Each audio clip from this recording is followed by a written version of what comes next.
Okay. Hello, everyone. Hope everyone is having a good evening. Siddharth is on chat. Hi, good evening. So let's just wait for another 5 minutes if for people to join. Like in the meantime, uh, if you have any doubts and like any questions and like if you were able to go through what we have done yesterday, if you could talk about that, that would be great. Early to hello. Hi, Shamir. Hi, Shamir.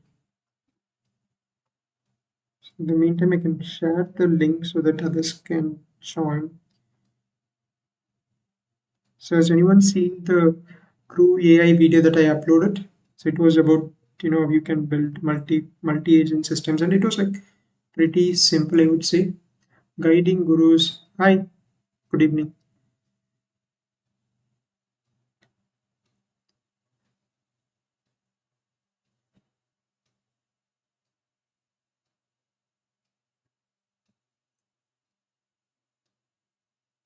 Hi, Imani. Hi, Shamir Khan.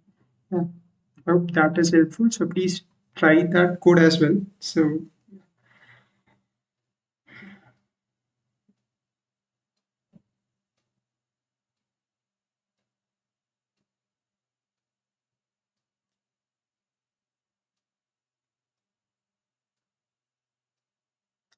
any feedback on like what we have discussed yesterday, about the use case, and I think I've asked the viewers to make sure that they have PyCharm installed and to fork the repositories and so on. So like what's the status of that? If you could share that, that would be great.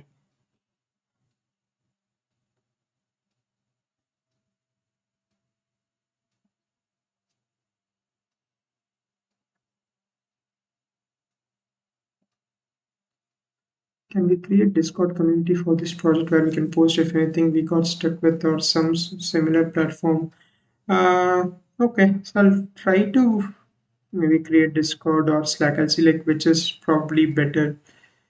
It's just that it would be like the extra effort to maintain all those things and just don't want to spend a lot of time there. But I'll try to see like what I can do with that. Great, Himani. So you have PyCharm installed. That's great.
Okay, you can just start in a minute.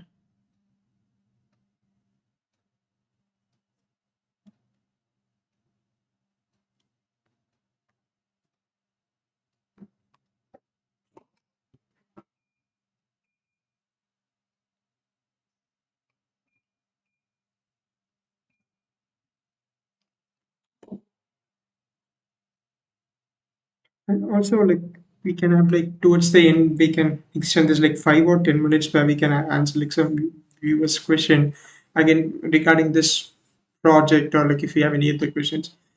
So if you have like some general questions right out of this POC, you can also like ask that like towards the end so that we can keep the questions about this use case. If you're facing any issues like with the installations and stuff, you can just like mention that during the intermediate 1 or 2 minute questionnaires that we have in the middle of the session. So I think that would be like much better. So you can save your questions on general stuff towards the end. So I'll try to have that last 10 minutes, maybe 9:30 to 9:40. We can just have some discussion where if someone has some other questions regarding other contents, they can stay and get that clarified. So yeah, that would be another thing that I wanted to mention.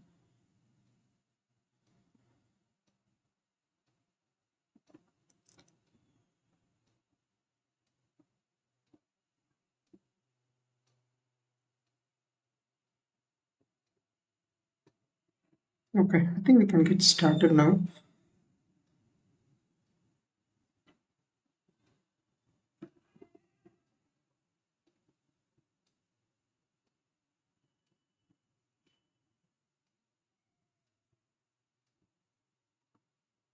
So the audio is okay, right? So any issues there, like any, if there are any issues, like please let me know.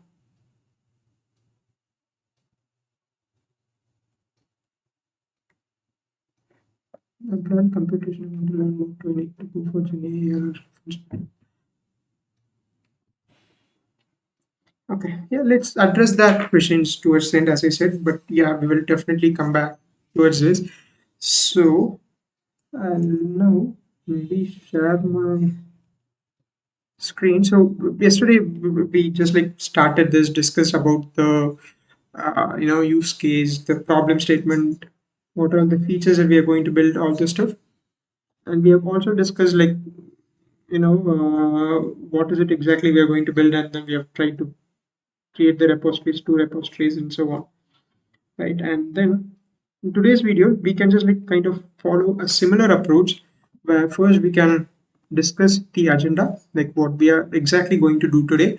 So we would be able to like cover a few things, some things we may not be able to cover, so that we can move on to the next stage. So we could cover as much as possible, but yeah, it's just wanted to make sure that we have some extra topics so that if we have time, we don't have to waste that. So that's the idea.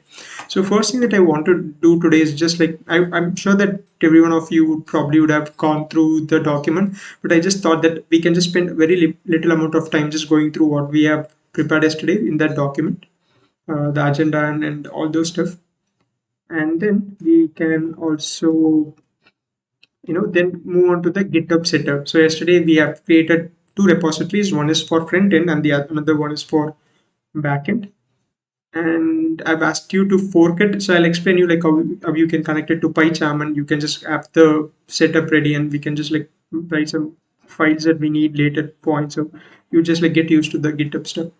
And yeah, some base code setup, like let's say you need some configuration files, the .env files, how that would work, how you can have that in a standard way, and so on. So we would do that. I think these three things would probably be enough for today, but again, if we have enough time, we can start with that wireframe, which is like some basic diagram of how the user interface is going to be like in Streamlit, and then we can just like start coding maybe, and also focus on the architecture part and so on. So that's what we are going to do in the next class, but for today let's focus on these three main things, and later we can move on to the wireframe if it's possible, and towards the end we can just do a recap of what we have done. And please try to you can do whatever I'm trying to do here. So I'll try to guide you through the process, so you can also in the meantime, let's say I'm showing you how you can connect with GitHub, so you can try to follow that and do it on your machine in the meantime if it's possible. Maybe you can have the video on the phone and another copy in your PC. I'll probably share the links in chat as well, so you can just like go through the chat quickly, set it up, and yeah, we can probably do that so that you're also doing it rather than just watching. So that it would be an hands-on experience. And again, if you have missed some stuff, if you kind of like felt like you have been left behind, you can definitely like watch the stream later, and you can just complete that before today's stream, as the streams would be public like after the stream has ended. So yeah, that's other thing. So now let's open our documentation that we have prepared. So I hope everyone has access to this document. I'll maybe share this link again in the chat. You can just like open it, and you can watch it, or you can watch the screen as well. So both should be fine. So I'll zoom this a bit.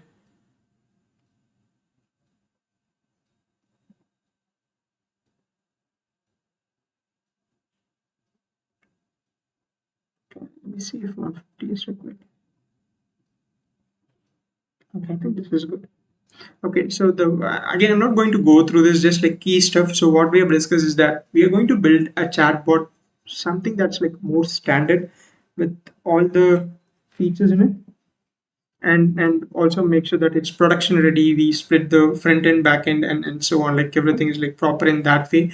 And these are the goals, right? Where we are, let's say, building this for college students. We can just think about it as like we are working as a edtech company, build technological softwares for students or other stuff, right? And we want to make sure that the student should be able to upload the files and ask questions based on that context, and have some chatbot that can retrieve information, answer their question, and also reference them the source from which the LLM was able to get the answer. So that's the functionality aspect, and also try to have admin where they can just like focus on the technical part of like the usage part, or the LLMs, what's the LLMs that the students they can use, and some maybe some limitations and all those stuff. So it's the users are going to be the students who are going to be the core users, and then admin who kind of like as that moderation and control ability for the application.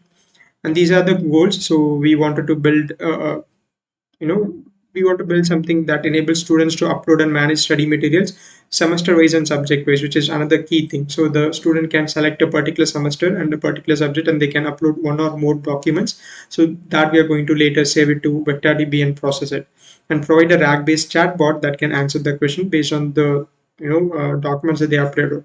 So the student can either ask a specific question instead of mentioning any semester, any subject, right? So they can do that, and they will get an answer for that, like without selecting a semester again or a subject. Or they can also choose a specific semester or a specific subject if they think that they just wanted to drill down deeper into that.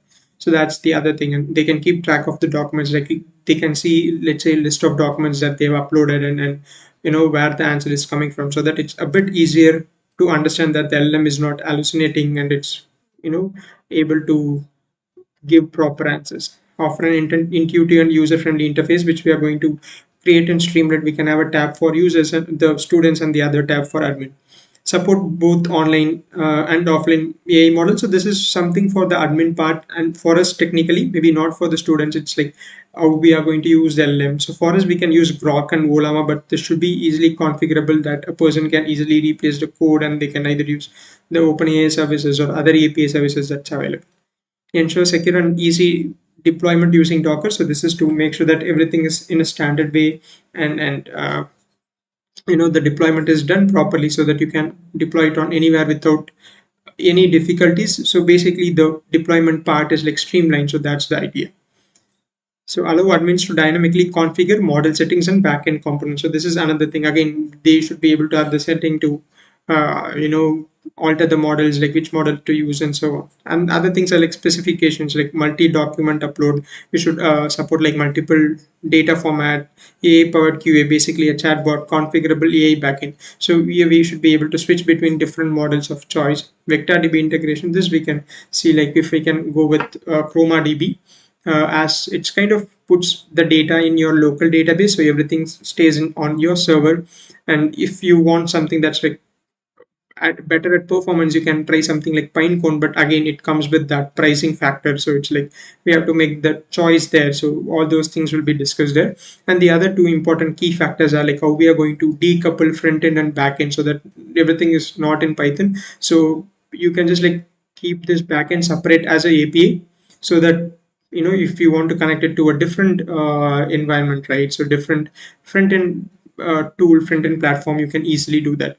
And also another key advantage here is if you put everything in one place, if you just like create functions and connect those functions to Streamlit app, your Streamlit app is going to lag a lot, because when it starts, it has to load the LLM, it has to load the DB and so on. It's going to create that lag and latency. So in order to avoid that, also we can have like these backends separated. So user interface just focuses on like giving the output to the users and getting the input from them, and just like answering questions.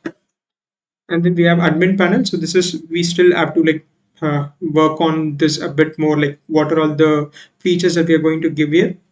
And once we are done with the basic features of the users, maybe we can build this side by side, and also later we can focus a lot on this admin part as well. And then we have Docker deployment. So we would create like proper Docker images and Docker containers, so that the deployment again is streamlined, and like the when you want to put it on an easy to work in a environment, like it's easily scalable. So for that purpose, like Docker kind of standardize that whole process. So these are all the things that we have discussed yesterday, and these are the GitHub repository links that I've shared yesterday. I'll again put this in the chat.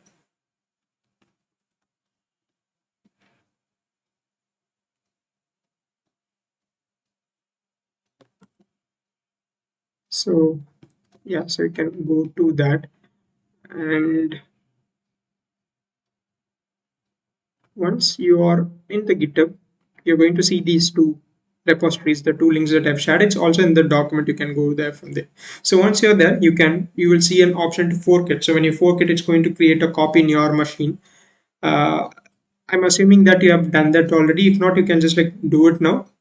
So once you fork it, you will see like probably with the same name, and you'll also see like where the source is from. And currently we only have like main branch. So you would have this front end. So similarly do that for the backend repository as well. So that is the first step. So I'll just maybe wait a minute so that you can complete this. And then I'll show you how you can integrate this in your PyCharm, and you can keep working on PyCharm, but it's integrated to this repository. So in the meantime, if you're done with that, if you have any questions, you can also like put it in the chat. So Vasif has asked me, I don't know anything about TAML. Can I follow this series to learn AI?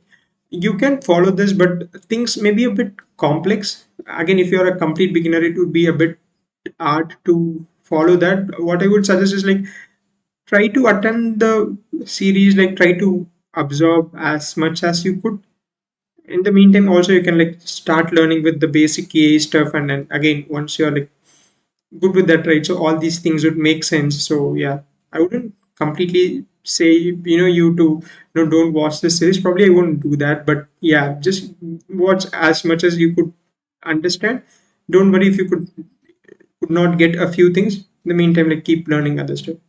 I forgot but forgot how to integrate with VS Code. Can you show that here again?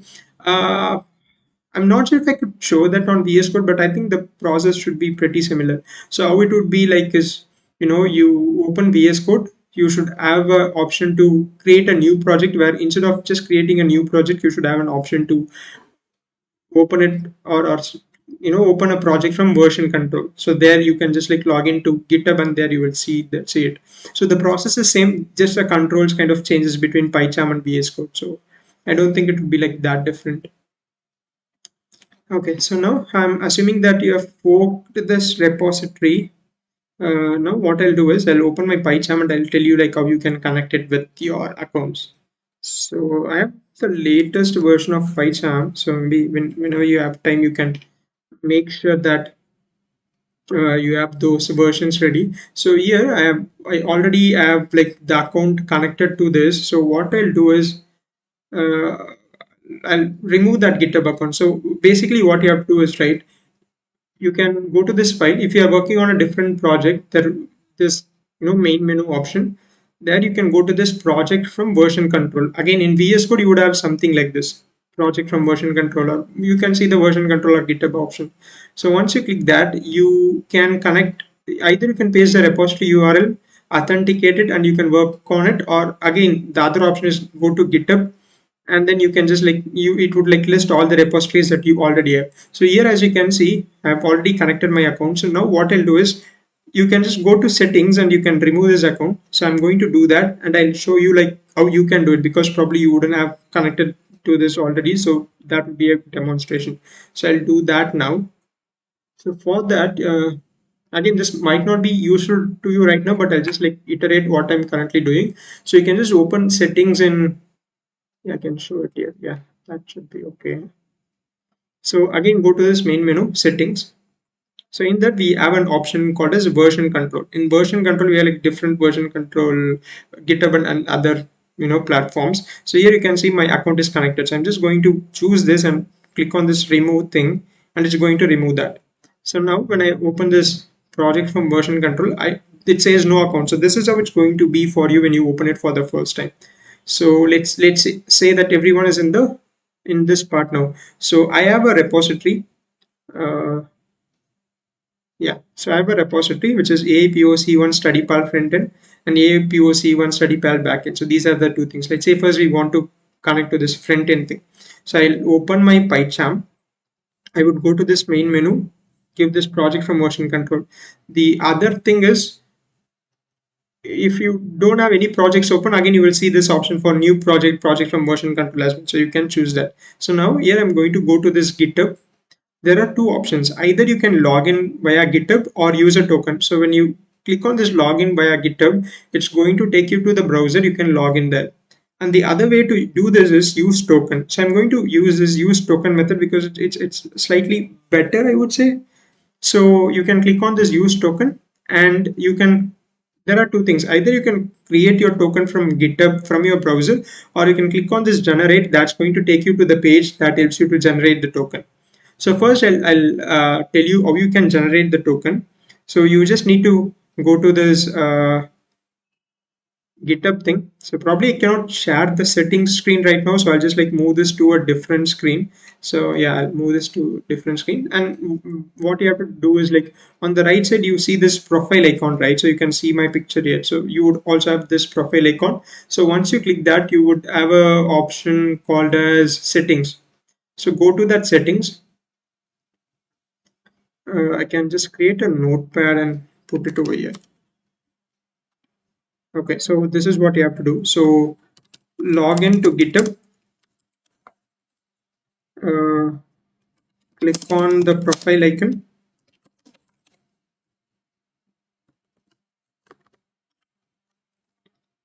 and then on the left navigation bar, sorry, once you click on the profile icon, you can just like go to settings. So that would have the settings part. So once you click on settings, right, there would be a left navigation bar, like kind of a menu thing. So on the left navigation, scroll towards the end. So there would be an option called as developer settings. So that's what you have to go. So it would like look something like this towards the end on the left navigation bar. So there will be developer settings. So once you go to this developer settings, right? So there would be three things. One is GitHub apps, OAuth apps, and personal access tokens.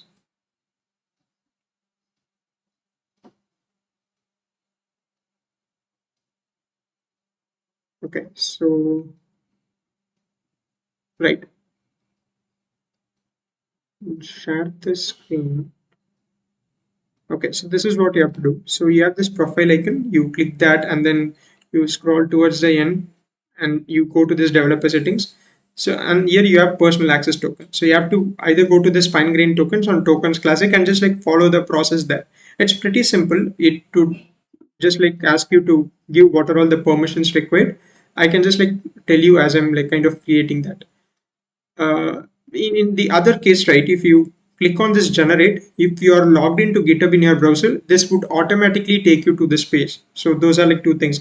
If you don't want to go there from PyCharm, you can just like manually go to this developer settings from GitHub. If you just don't want to do that extra step, you can directly click this generate and that's going to take you there. But again, your GitHub account should be logged in. So now I'll try to create a new token. So you can click on the generate new token and you can either use fine grained token or new token classic. So I'm going to say that new token classic, and here I have to authenticate it. So here I have a two-factor authentication, so I have to complete that. So if not, like it's like it wouldn't require you to do that. So yeah.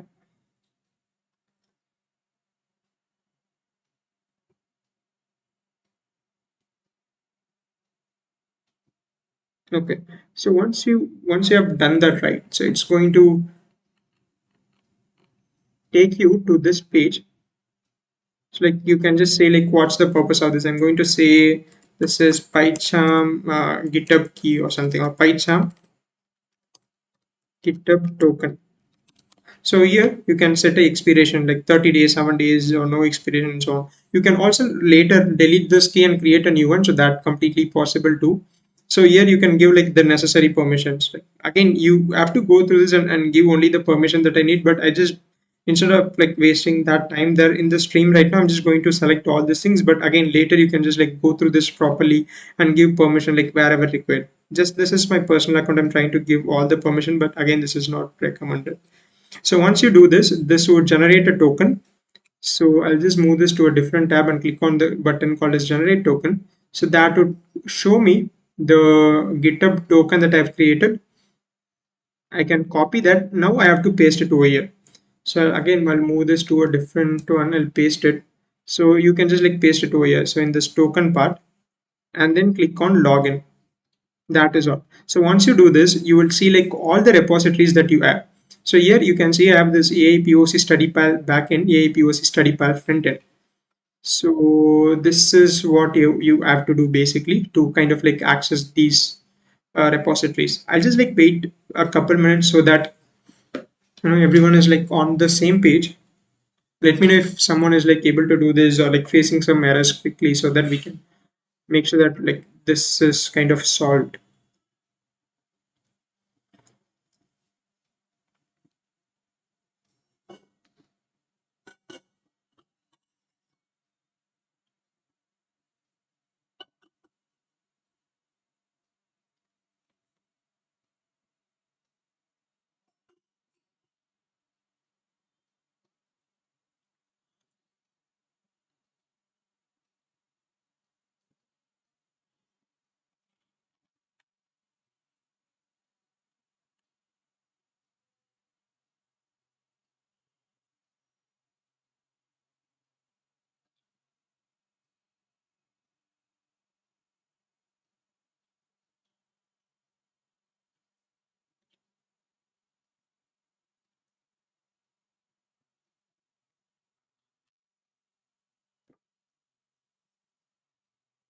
So can we move on to the next steps?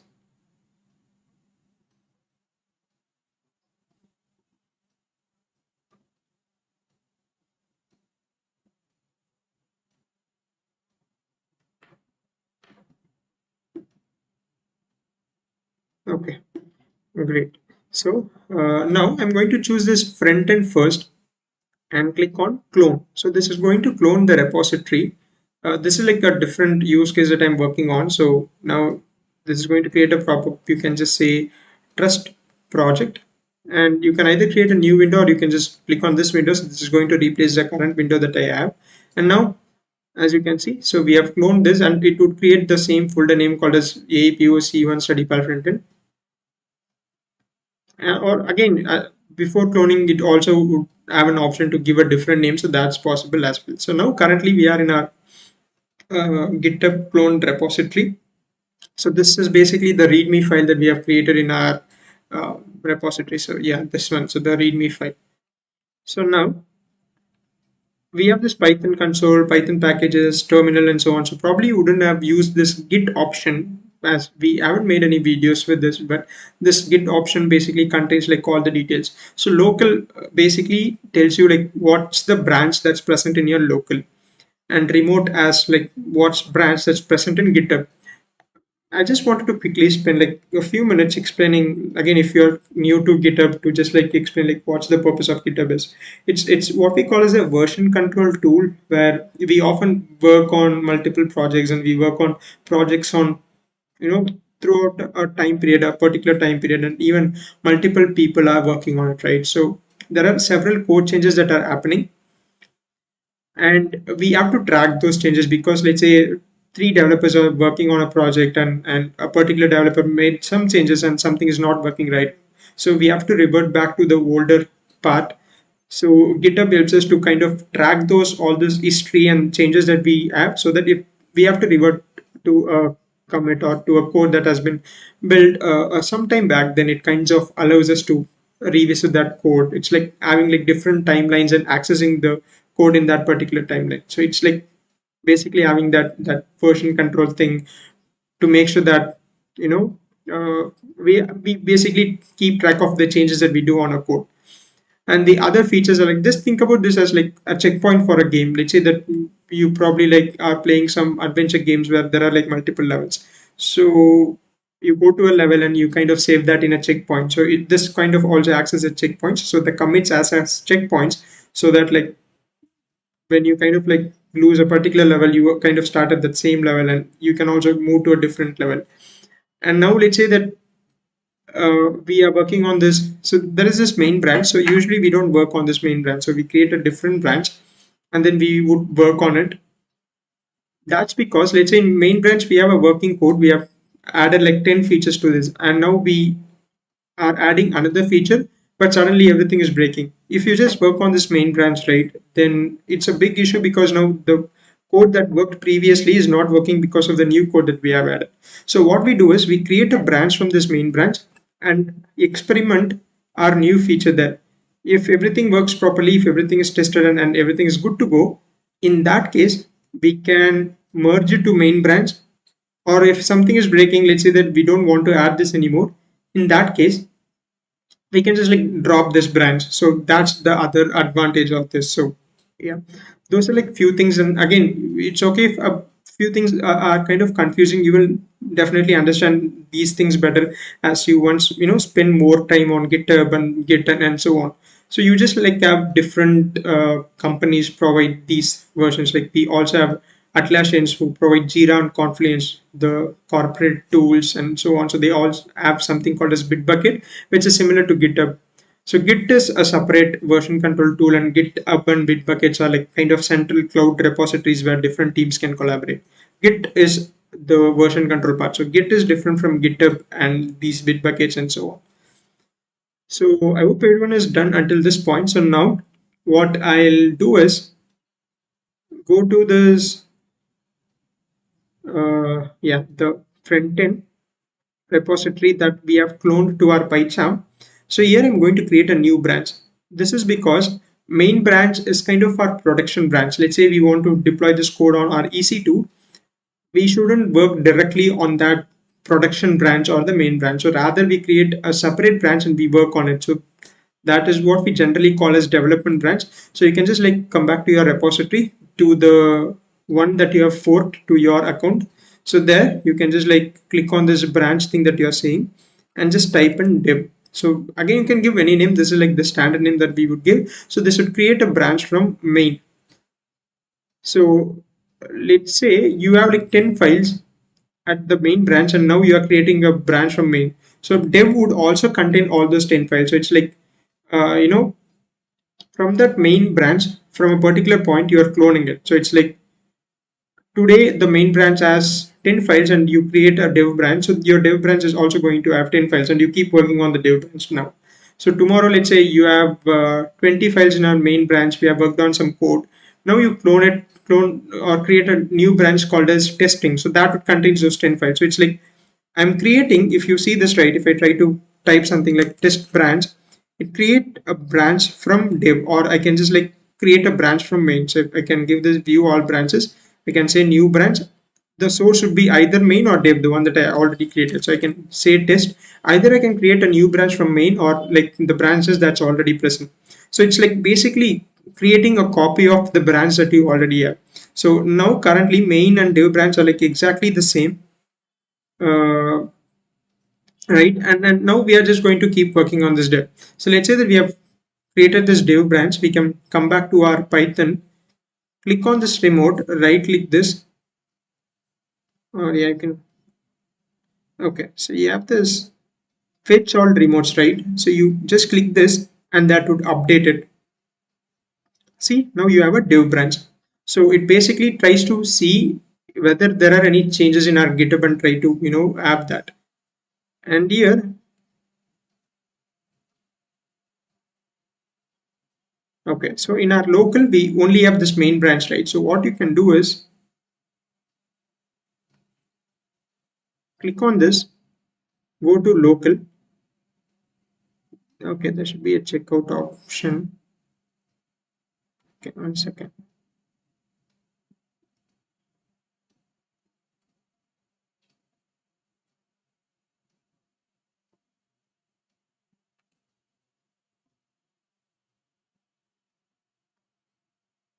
You branch from main dev. So you can give this. So this is going to create the dev branch in your local as well. This we should be able to get new on here itself. Okay. Yeah, so click on this dev and click on this checkout. So now you have your dev branch in your local. So we are not going to work on this remote branch. So this is basically what's present in your GitHub, the central repository that we have seen. So here we are checking out a branch. It's like you are now creating the copy of the dev branch in your local. So see, now it has changed. This means currently we are working the dev branch. So this is how you have to do this. So you have to click on a specific branch and click on checkout. Let's say now you want to switch to main branch. Just click on this main, right click here and checkout. So now the branch would have changed. But again, we would just like work on main branch. So just right click here, checkout, and yeah, that is all. You are in dev branch now. So make sure that, I think I forgot to mention one thing. So for this, you have to make sure that you have installed Git and GitHub. So if that's not done, you probably would get some errors. So make sure that you install GitHub as well. And in this terminal, you would see like what's the branch that's present. So it says like git dev. So if you're currently on main branch, it would say like main branch. And if you want to understand like what are all the different branches that you have, just run this command in your terminal. So it's going to say it's dev1 main. So this is how you can clone your repositories. So I'll clear all those comments. Now what we can do is clone the other repository, the backend repository, just the same process. So go to your main menu, give this project from version control. So here we have already connected our account. So again, you would see like all those things. So this is just like a one-time thing. So you don't have to do this every time. So now I'm going to choose this backend and click on clone. And trust projects, I don't want to replace this. I want to keep both this front end tab as well as I want to open this backend tab. So I'll click on new window. So now you have two windows. One window is for front end and the other one is for backend. We're just like doing the same thing again here. It's like nothing different.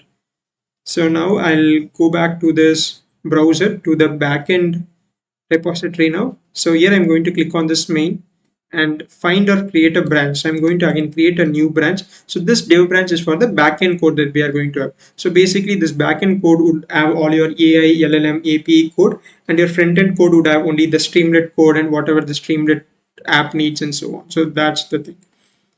And here I'm typing in dev and I'm clicking on this create branch dev from main. So this is exactly what you have to do as well.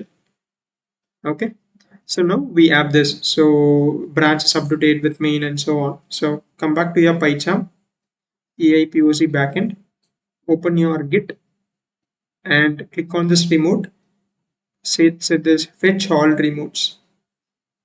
So that's going to make sure that that dev branch is present here as well. Click here, right click and click on checkout. So that's going to create the dev branch. So now you are currently working on dev branch in both backend and front end. So this is all you have to do. Now you can create new files, you can make changes, and you can like push your code to GitHub. So this is how the entire thing works. So we first connect to our GitHub account from PyCharm. So you select a repository and you can create a new branch, check out the branch in PyCharm, and we are now currently working on dev. So as I said, we want to work on main branch. So whatever changes we make, we create, those changes, we add those files, make those changes and push it to dev. And later we have an option what we call as a merge. So we merge it with main. So it's like we merge it to main branch once it's like kind of properly tested and everything is like good to go. So then only we have to move this. So that's the main idea. So these are the things that I wanted to tell about this, particular GitHub setup. That is another one thing, right? So here I'm working on this, I'm making these changes, I'm pushing this, but you have forked my repository. There are two options for you. One is you write this code, you push the changes. Now your repository is forked from my repository, right? So let's say that I have made some changes to the code. Now, how you can make these changes to your repositories in your code? Let's consider this example, right? This is my repository. So I'm making some changes on the dev branch. Now you want to make this in your repository. What you can do is you can look at the exact changes that I made from my repository. You can copy all the files, you can paste it there, or you can connect to my repository and you can put all the changes that I have done. So in that case, you don't have to do all the changes manually. So for that, we kind of have a process, what we call as like we set up an upstream connection to this, and that's going to handle that. So probably I think that would make this a bit complex. Maybe we can discuss that a bit later. I think a better thing would be I'll try to make a video tomorrow or day after tomorrow where I'll explain all about this same thing, what we have seen today, how to clone a repository, how to connect it to PyCharm, and also I'll explain you like if you are forking a repository, how you can pull the changes from the original repository. So I'll explain those two things so that like you can try this out whenever you have time. But for this is enough, right? So we have something on our remote in our GitHub, and then we are cloning this on local. So this is like good enough for now. And we can explain what are all the things that we have, the files that we have. So here we have something called as git ignore, right? uh, what git ignore does is we don't have to push all the files that we need. So let's say that we have a folder called as a venv, the virtual environment that's going to install the libraries and other stuff, and the folder size could be large. It's like 1 GB, 2 GB or something. We couldn't put push large files to GitHub, and that's not recommended as well.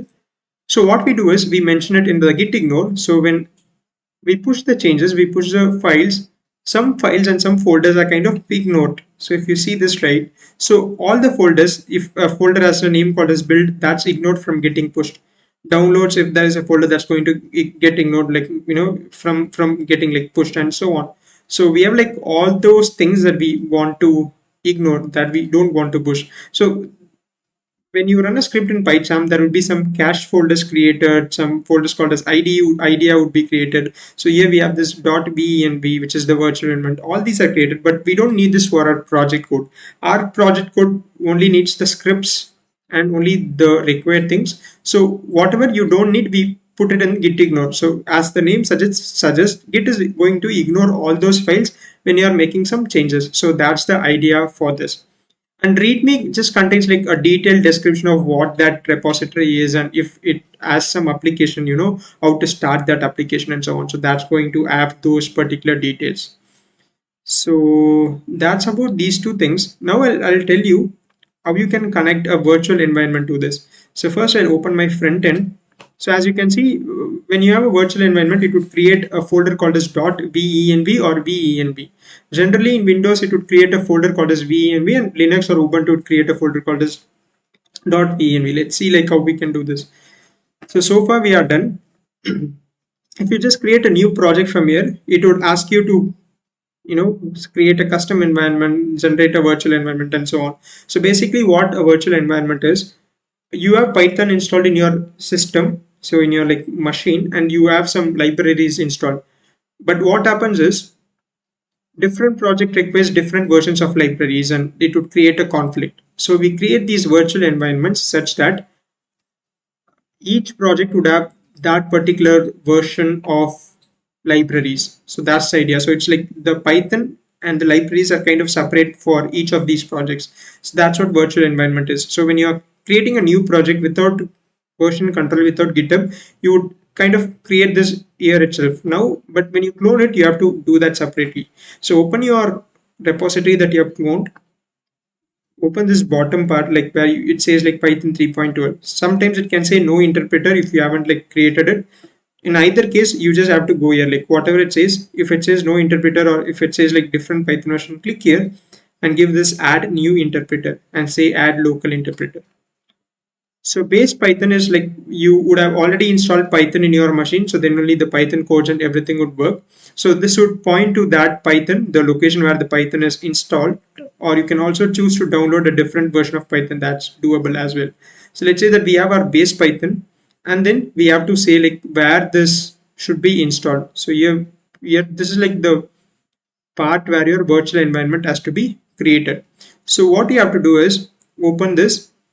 My repository is AI PoC study pal frontend. Make sure that you choose that correctly. Click OK.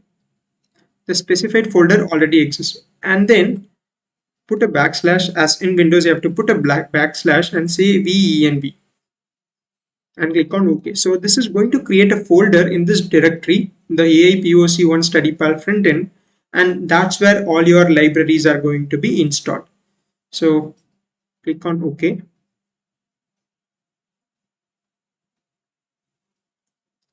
So this is creating a new virtual environment.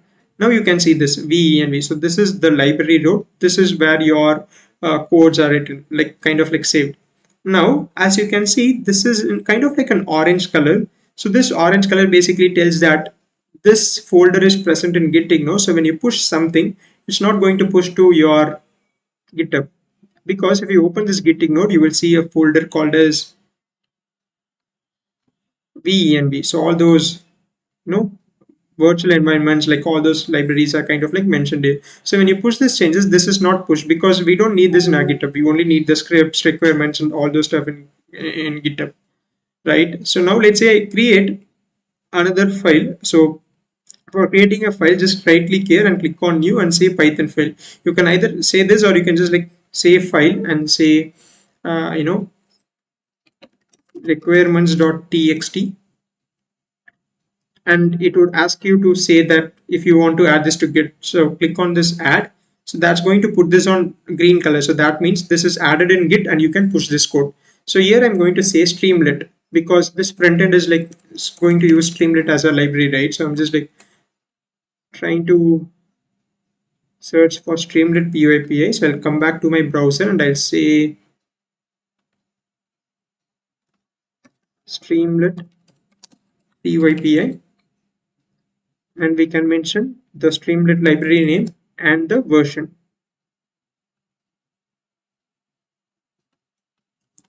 So in this gap, you have to put like double equal to, and that's going to install this. So open your terminal.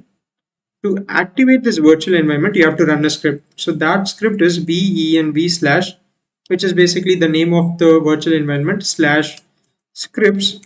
So this venv would contain a folder called as scripts, and there it would contain a script called as activate. So you have to say venv slash scripts slash activate. Now it would say venv. So now our virtual environment is kind of activated. Now you have to say pip install requirements. If you do this without activating this, that means it's going to install the libraries in your root Python, in your like system Python environment. It's not going to do that on your virtual environment.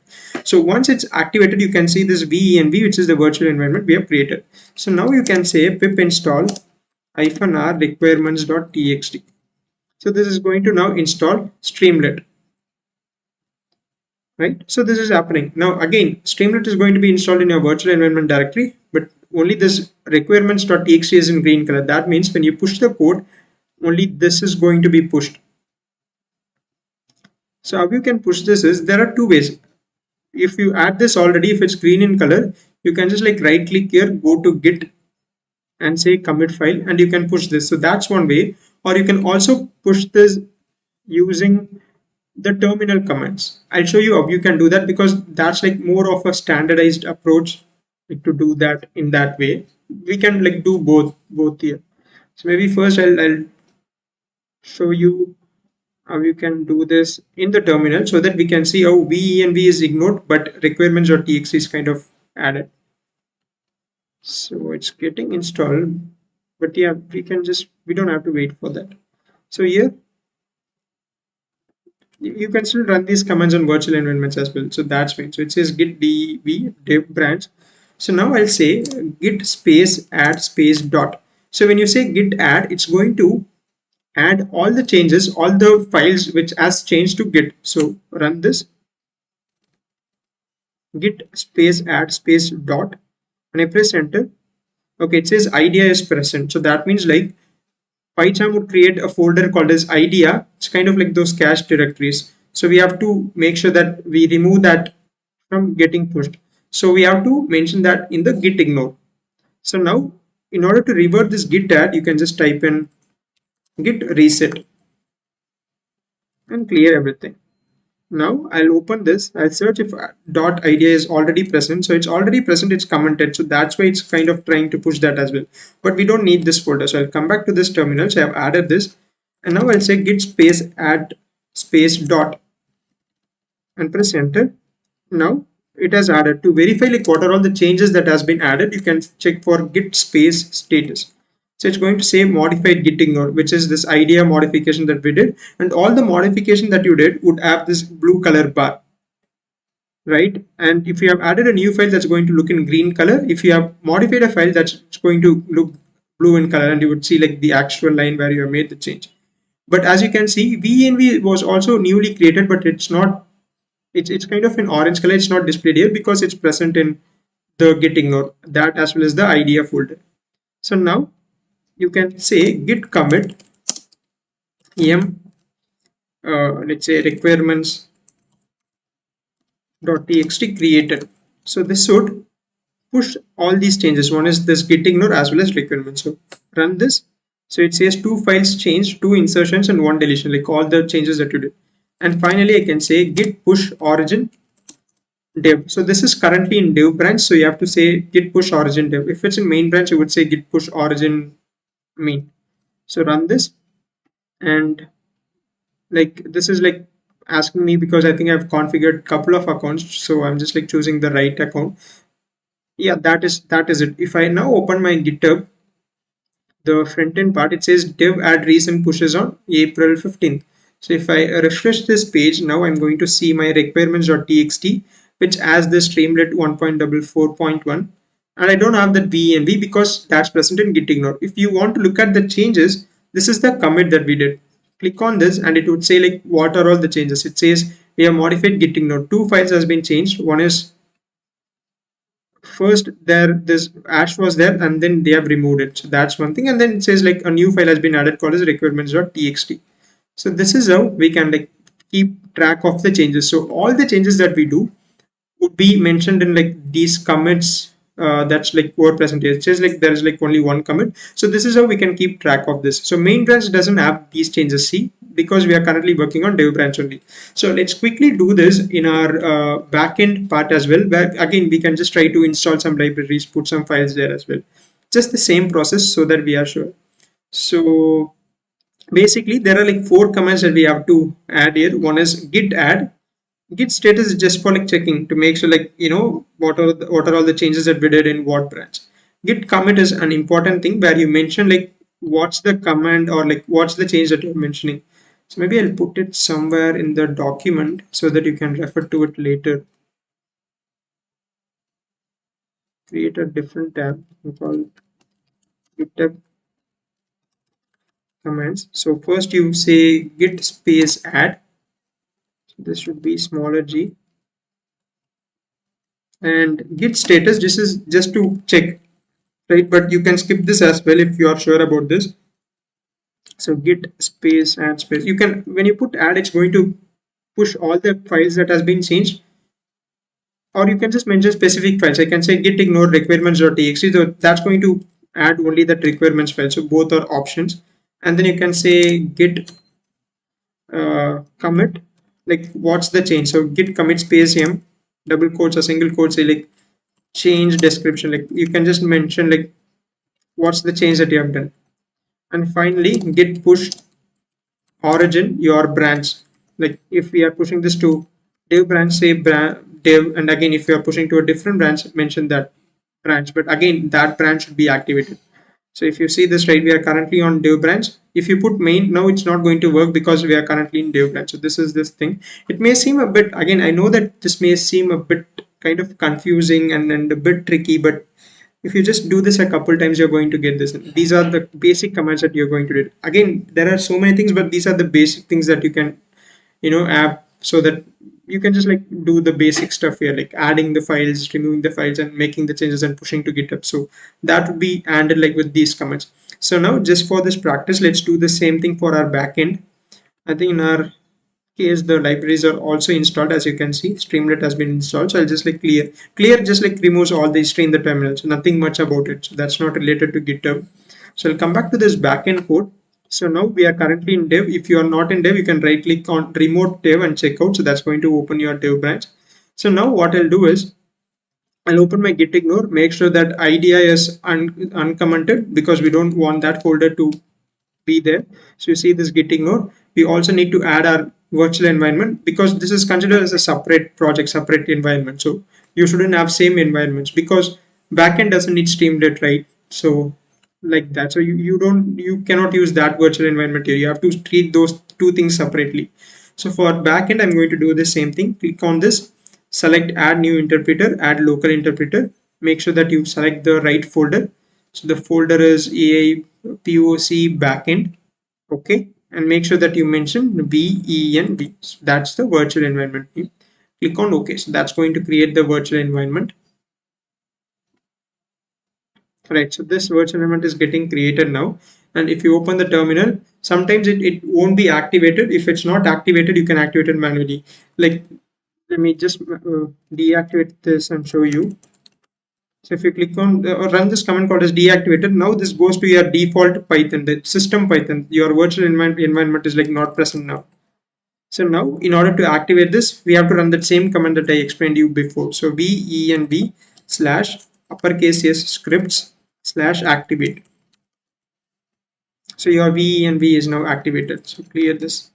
It's not getting clear. Let me create a new terminal. Okay. So now we are currently in venv. So as you can see, it's orange in color. It's not going to get pushed. So right click, create a new file called this requirements.txt. Click on add. And in this, I'm going to put, let's say, fast API. So that would be fast API PyPI, and then we are going to see this. So let's put it back here. Okay, similarly you can install it. So you can say pip install -r requirements.txt. So that's going to install like the fast API library in this virtual environment. As you can see, it says this venv. So as you can see, the requirements.txt is in green color. So once the libraries are installed, so it has installed quickly. So clear everything. And now the 4 commands that I've like showed over here, like that's present in this document, which is git add, git status to check, git commit, and git push. So let's run those same commands. Git add space dot git status. So that's going to show all the changes. Just git ignore requirements. venv is ignored as it's present in git ignore. And git commit, you can give any message here. It's not like it's you have to use the same message here. I'll say something like added requirements.txt and say git push origin dev, because we are working on the dev branch. So it's going to push all the changes. Again, it's asking for the account. Probably it shouldn't ask it for you, because I think I have 2 accounts configured, so that's why it's asking it. So now I'll come back to this repository, the backend repository. It says like there is a push. If you refresh this, again you won't see it in the main branch. If you are just like forgot to change this main branch, you won't see it. So you have to choose the dev branch to see like where you have made the change. So there was a push 13 seconds ago. The thing that we have pushed like typed in the commit, right? So if you remember in the commit, we said that it's added requirements.txt. So that's what you're going to see in this commit message. So you can click on this to see like the actual change, which is we removed idea and we have added the fast API. So this is basically how you can connect your PyCharm to your GitHub, and you can make changes to the code, and then you can just like push it. So these are like the stuff. Again, I know that this could seem a bit complex and all that, but yeah, it's just like do this a few times and you'd be like good with it. Like it's kind of becomes an habit, and this is like one of the basic things. So again, you may feel like some of you may already know all these things and may feel that this is like pretty simple and why we are discussing this. But the thing is like some of us may not know this, and again when we are joined a job and all these things are like used pretty standard there. It's better to know this before, and rather than just like going there and learning, and that would be like a pretty tough situation. So I just want to make sure that you are like good with all these things as well. So that's like another technical stuff that we are learning. It's not just about building this AI ML stuff, creating this LLMs, building RAG chatbots, but also these smaller technical stuff, which is very important for a software engineer, I would say. So we are going to learn all these stuff as well along with the AI ML part. So that's about it. So so let me open the agenda back, and I think we are about like 9:30 now. So we have revisited the problem statement, and we are kind of successfully set up GitHub with PyCharm and so on. Again, I'll try to make a separate video for this to set up this GitHub, and I'll show you how you can connect to a remote fork and update the changes. It's like now you have forked it. How you can pull my changes. Let's say after a week I have made a lot of changes and you have not made any changes. How you can directly pull these changes to your PyCharm, to your local environment, and how you can update it in your GitHub as well. So we can discuss that as well. So I don't think we got the time to set up this base code, wireframe, and so on. But yeah, definitely we can do that later as well. But I think this is like good enough today. So please practice this again. If you didn't get few of these things, like please try this post the stream. If you have any doubts, you can just like put it in the comments of the stream. So this stream would be public. You can just go to my YouTube channel, so you would have this overview, videos and live playlist, all those options. So this will be present in this live, and I'll also add this in the playlist section called as AI PoC stream. So you can find it there and try to just like get used to this, and we can just like right away start with writing code and just like creating this PoC. So that is probably it for today's session. So again, I'll stay for another 5 to 10 minutes depending upon the requirement. So we can just like try to address some questions that you probably have. So yeah, again, if you have nothing too specific to ask, you can leave the stream. So that's okay. So let me open this page. I'll go through the comments. Suggest me MTech data science online. I'm not sure. I don't have much information on like which platform is good. I don't know. Be great learning, but I think those things are pretty expensive. But I'm not sure like how the courses are. You probably have to look at their syllabus and like quality and try to see a lot of reviews, I guess. But I don't have any specific suggestions or like review about that.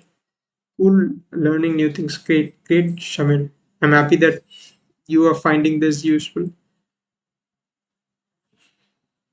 Yeah, just know basic data analytics, and I'm third year, second sem. Should I follow the series? You can definitely follow the series, and as I would keep this as basic as possible, try to explain basic things as possible. If you don't get few things, if you don't understand few things, feel free to watch it like maybe again the next day. You eventually would probably get that. Alex, great. Thanks. Yeah. And thank you so much for that. Yeah. Thanks a lot for you guys for joining in. And yeah, know that it's not easy to join every day and attend the stream, but thanks a lot for joining. So that means a lot. So we have maybe the action items for you guys for tomorrow would be just to set up GitHub and everything. Yeah, we can just like take it forward from there. Next, please explain how we are going to work with this main and div or why we need it. Okay. The thing is right. So let's say we are building an application like ChatGPT and it's deployed and people are using it. Now we are adding a new feature where a model is going to generate images. So you would probably would have seen the Ghibli images that it's creating. Let's say that that is a new feature that we are adding. If we just work on the actual production code, if something goes wrong, then that's not nice, right? Because several people are using it, suddenly everything is like not working. That's not right. So what you do is you have different branches, you test everything completely, and when you're sure that this is going to work and this is not going to break the existing app, and then we update the changes. So it's just like I would say a simple explanation. It's like production. When I say production, it's like what the users are going to use, the final users are going to use. So we shouldn't touch that directly. Rather, we create a copy of that and then we work on the dev branch. Dev stands for the development branch. So all the development, we put it over there, and once everything is like proper and all that, then we move it there. This POC, what to do in the app hallucinates in production. Again, object oriented, we will try to see wherever possible. It's not like we are going to follow oops just for the sake of following that. It's we just like try to optimize everything, and again it depends on wherever it's required. What to do when the app hallucinates in prod?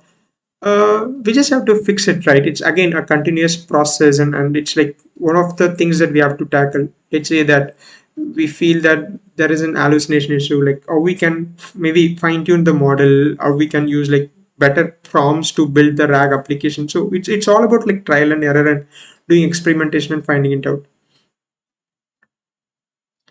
Are we going to practice same that change in dev and merge in main? Yeah, that's what we are going to follow. So usually what would happen, right? We work on dev branch. Let's like it mostly like uh let's say in the AA team there are like 3 people. three people are working on the dev branch, and sometimes each person who can also like clone a different branch and they can work on it. And before main, we have a process called as pull request where we create the pull request. It's basically to merge your code to main branch, and we add reviewers. So I said right, there are three people in the AI team. The other two people can review your code and make sure that everything is okay. Even sometimes the manager kind of does a review if the manager is a technical person, and if they have addressed something that may cause an issue, they would just like write comments in the pull request saying that this is not looking good, and or this is not like in the proper standard, you have to change that. So we'll probably do the same thing again. Probably won't have reviewers, but the thing is, we make all the changes in dev. Once it's not like we make the complete app and then move it to main. So we don't do that. We add one feature, everything is good, we move it to main, and then add another feature and move it to main. So this is like kind of the continuous process that we would do. So I hope that that answers your question.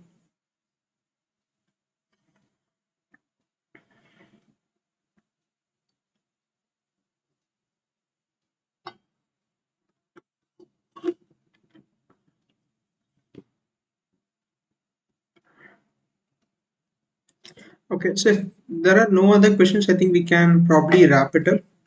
So thanks for joining. I hope this is useful to you, and please tune in for tomorrow as well, as we start with like the wireframe architecture, coding, and all those aspects. So yeah, thanks everyone. So let's wrap up this for today. See you tomorrow. Bye.